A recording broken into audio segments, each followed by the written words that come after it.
भारत एक जनगहलीपूर्ण देश। वर्तमान शारीरिक दूरतार अवलंबन करने को परामर्श दि जाउछि।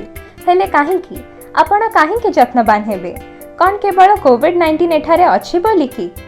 कारण अधिकांश लोकंक भितरे भूताणुर अति सामान्य लक्षण देखा जाए, किंतु सेमाने तथापि समान भावरे भूताणुर विस्तार करिथांती। जदि आपण आपणक पाखेरे थिबा लोकंक ठारू 6 फुट दूरता रखती नाही, तेबे आपण मध्य कोरोनार शिकार हेबे।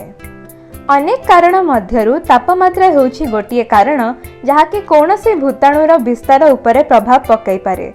एहा एही नूतन कोरोना भाइरस उपरे किपरि प्रभाव पकाइबो केही सठिक जानती नाही।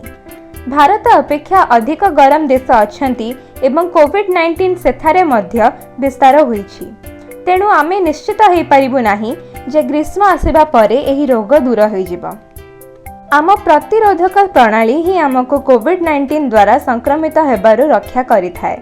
संतुलित खाद्य, नियमित व्यायाम, भल निद ए सबु आमर प्रतिरोधक प्रणाली को मजबूत करंती।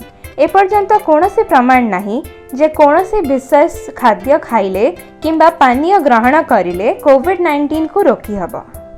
संक्रमणरू सुस्थ होइथिबा व्यक्ति कोविड-19 द्वारा पुनः संक्रमित होई पारिबो कि नाही एहा निश्चित नुहे।